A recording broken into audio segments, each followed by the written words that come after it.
Hey everyone, this is Katherine Marie, and you are listening to Long COVID Real Talk podcast.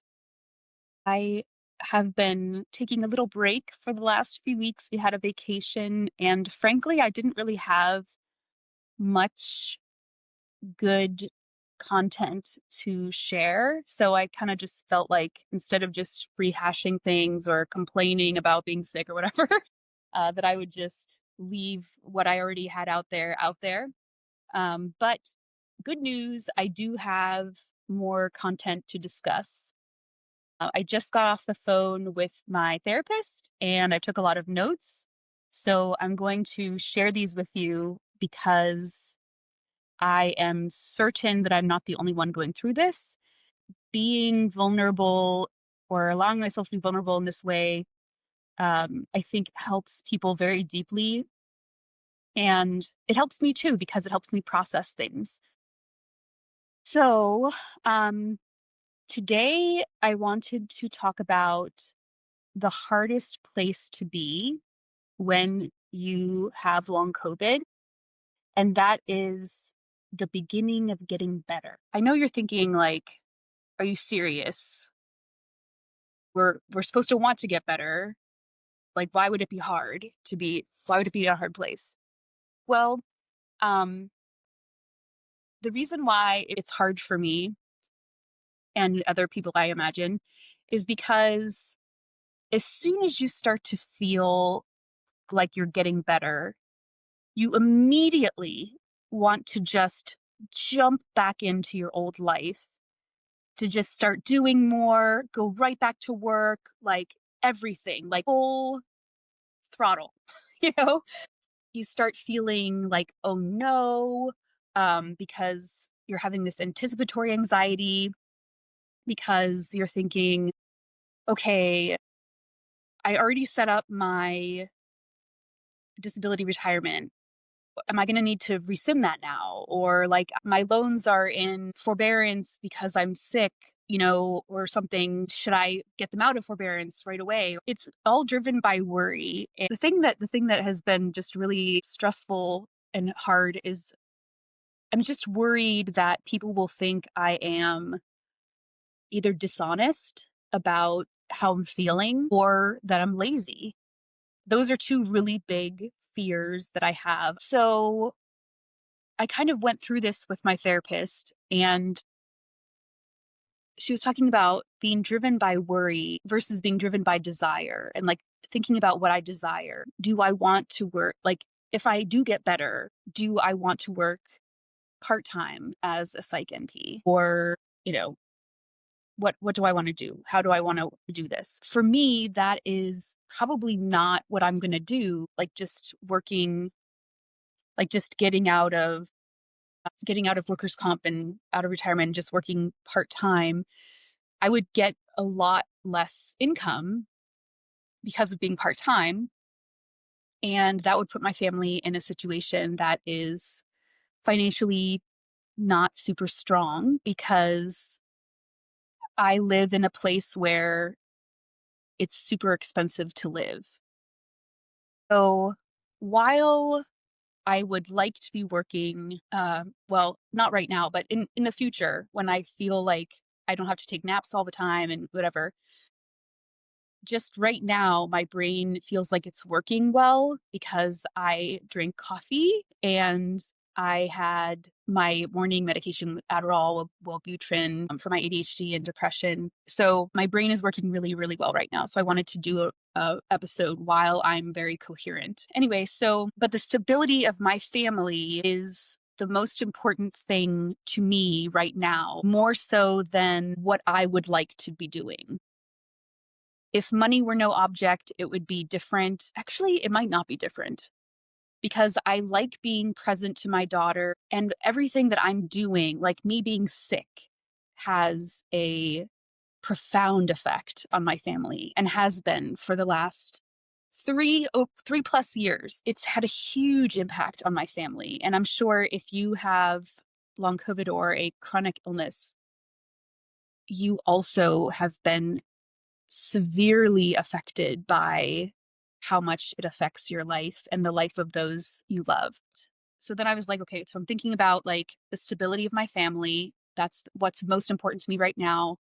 My daughter is still young. I want to make sure that I'm present for her and I want to make sure I have energy for her. I don't want to run out and start doing everything that I used to do and then be exhausted and not be able to talk to her or be there for her. And I don't want to go out during the day when she's at school and run, run, run, run, and then be sleeping when she comes home or be falling asleep in the evening when she's with me. And that's really hard because the thing that is a part of who I feel like I am is just like really conscientious, really honest, really authentic. And I don't want to be hiding anything or making things seem different than they are for any benefit of mine. So right now I am leaning into acceptance that I don't know what's going on. I don't know what the timeline is, and accepting the grieving process, accepting that I still have no freaking clue if I'm ever going to practice as a nurse practitioner again. I've set everything up so that I'm retiring. I don't know. I don't know if it's going to last. Like, I don't know if I'm going to be fine in a year or 3 years or whatever. So the thing that my therapist said was, okay, it's okay that I'm choosing this for now. I will have the opportunity to look at it again in the future. So it's okay that I'm choosing this right now, that I want to continue, like, I want to maintain my health very carefully. And I will have the opportunity to look at all of this again in the future as I continue to get better. The thing that I really, really, really wish more than anything, and I think that you probably would agree, is just for someone to tell me what the timeline is going to be. When am I going to get better? Am I going to get better? Am I going to practice as an NP again? Do I practice as an NP as soon as possible? Or do I do the disability retirement, work part time as something other than a nurse practitioner or a nurse so I can continue to get the disability retirement and, just maintain my life that way. But the problem is that we are learning all of this in real time. Every day we wake up and we don't know what the day is going to bring. I have no clue what I'm going to feel like in 10 minutes. I feel like I always have to have a backup plan or an escape route for pretty much anything I'm doing because I never know when I'm going to be crashing or that I'm going to completely run out of gas. So, one of the things I circled was when I'm starting to feel better, how do I maintain myself instead of rushing to go into things? Because this is the thing, right? Like, this is the big thing about chronic illness like ME/CFS, long COVID, I'm sure lots of others. As soon as you start to feel better, you want to rush in and then you overexert yourself because you're not completely better.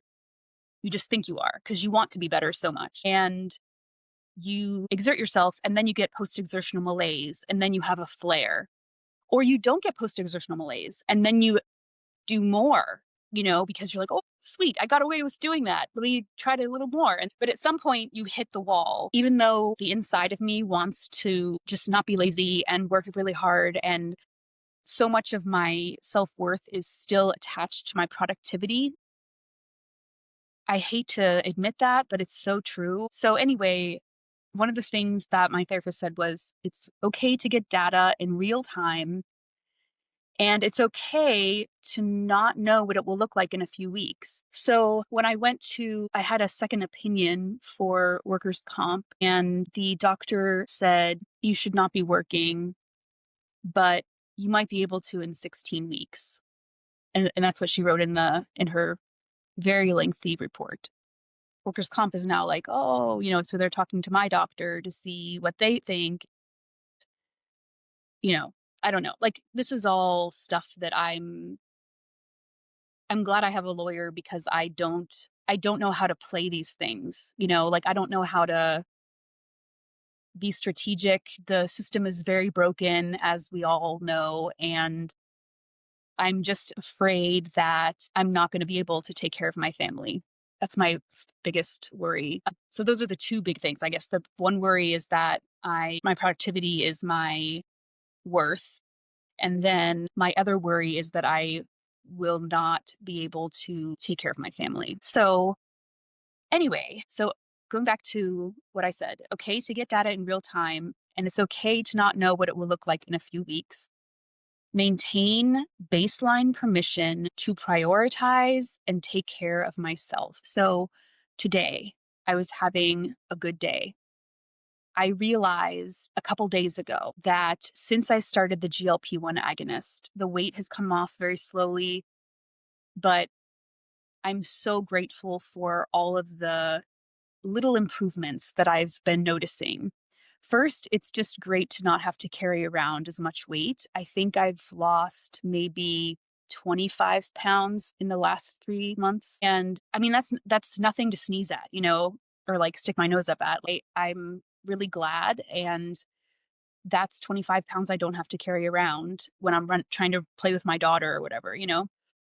But as soon, oh, what was I going to say? I lost train of thought. Okay, hold on. Oh, okay. The maintaining baseline permission to prioritize and take care of myself. So, one of the first things I think of is I want to be a good mom. I want to take care of my daughter. So, as soon as I start to feel better, I think to myself, I should take her out of daycare. Like, as soon as she's done with school, I should be right there to pick her up if I'm not sleeping, because I feel so guilty that I'm at home sleeping a lot of the time when she's at daycare. So if I'm getting to the point where I need even a little less sleep, I want to immediately give that time to my daughter. So so this is why I'm trying to maintain the permission to prioritize and take care of myself. Like, okay, you're feeling better. That's great. But you still need to take care of yourself, and you don't know what's going to happen tomorrow. You can have a good day or even a good week.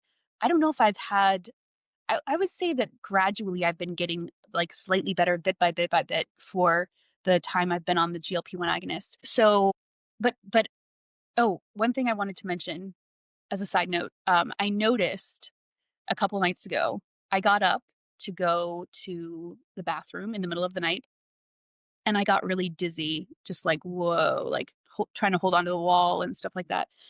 And then I realized, though, oh my gosh, I have not been dizzy in like 2 weeks. That's crazy. Right. And I also haven't had any tinnitus, any ringing in my ears for about 2 weeks, too.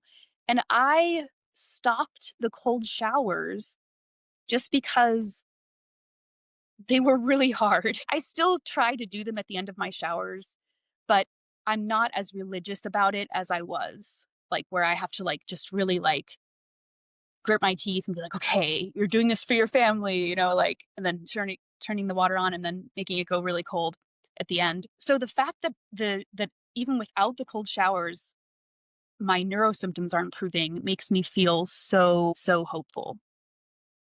So I'm doing the best that I can do with the information that I have right now. My therapist said to let myself have follow-up questions, and also just remembering baseline is completely well. Yeah, I would never be at my baseline feeling completely well, but pretend I was not. And the other thing is that as I'm getting better, I'm really worried about a relapse, because all of this improvement is just little tiny bits. I can't even notice from day to day how it's improving. It's like when I look back, when I meet with my workers' comp doctor and I think about it, and for instance, last year when I went on vacation with my family, my extended family, we were at a cabin, and last year I could not leave the cabin. I barely left the bed, and I did not even leave the couch very much. My sister, who has long COVID, one of my little sisters, and I both were like that, just completely unable to participate in anything that's really going on during the vacation. going to the nearby national park, going shopping, going to the nearest town. So this year, I actually put on a bathing suit and went in the water with my daughter and my nieces and nephews. I couldn't believe it. I was just like, how crazy is this that I have the energy to put on a bathing suit and then go out into the little beach that's at the edge of the cabin and play with these little kids. So that was one thing that I was just like, wow. Second thing, I actually went in a kayak. I was way too weak last year to try to do any kayaking or any boating or anything like that. This year, it was not a long trip, but I was able to do a little bit of kayaking, which uses my arms. And yes, my arms were a little achy and, but I wasn't like dying the next day. And I was just like, holy crap, like I think I'm really getting better. So that's really cool. The other thing that happened was that the one day we went to the national park, and with most national parks, you have to have a reservation now to go in. So we had a reservation to go to this certain part of the park and see the view from up on a mountain. And it was really hot. And when we went down the mountain and then went to the vacation town, I was just like going "Rrr," and fading fast. And my dad gave his keys to my husband to drive me home because I was getting really sick, like just light sensitivity. The heat was really getting to me. I just couldn't think straight. I couldn't stand up anymore. I could barely sit up. I just needed to lay down. So my husband was able to drive me home or back to the cabin. So that was good. And I felt like it was a little bit of a like, meh, like good and bad. Good because I was able to leave, bad because I had to leave earlier than everyone else. But I still got out there. And then the next day, we went shopping. One of the stores was an outdoors store, which was really fun. But as soon as I got in there, I was just like, same thing, just same as the previous day. Like the whole drive there, I was having light sensitivity. The sound was too loud in my head. It was just like, I just started to get fuzzy. And as soon as we got there, I just had to sit down on one of the camping chairs, and I could barely shuffle around. And I thought, well, this sucks, because I was like really excited because I love outdoorsy, um, but yeah, I had no energy to do any shopping whatsoever in that store. And then we went to the second store, and they had really nice air conditioning in that store. And I started to perk up like a plant that was given water, and I got a second wind and I started to feel a little better, and I was able to actually shop at the second store. And I got a little like sweatshirt with the name of the state that we went. And then I knew that I needed to go home though, because I had felt so sick at the other place. So again, my dad gave his keys to my husband, who drove me back to the cabin. So that is my report about the vacation. And that is how this year was significantly better than last year. But I'm still taking multiple naps a day and not able to do what everyone else is doing by any stretch of the imagination, but it's still better than last year. So that's how I have to keep thinking about it. Like, better than last year, better than last year. Okay. So we were talking about, I was talking about with my therapist, how am I going to show up? Basically, the answer is I'm going to show up day to day to each appointment and report honestly what I'm experiencing. I need to be real, but at the same time, I need to be realistic about what I can actually do and what can work for me. Um, I know right now I cannot work. I know that I'm making a really somewhat long episode, but I will guarantee you that I will be sleeping most of the rest of the afternoon until I pick up my daughter from daycare. And I was just really excited to share this latest stuff because it's been churning and churning in my head for like weeks. And I haven't been sure how to verbalize the stress and the anxiety that I was having. Anyway, so the system that we're in is very broken. We all know this because most of us can't get Social Security disability. I am lucky as heck that I got the workers' comp. So I need to, like, because the system is broken, I have to be really strategic and careful. And that's why I have a lawyer. And that's why I want to make sure that everything is done appropriately and that I receive what I have earned and not be blocked from getting it because of the broken system. And I'm going to continue to try to be strategic to make sure that my needs are met and the needs of my family.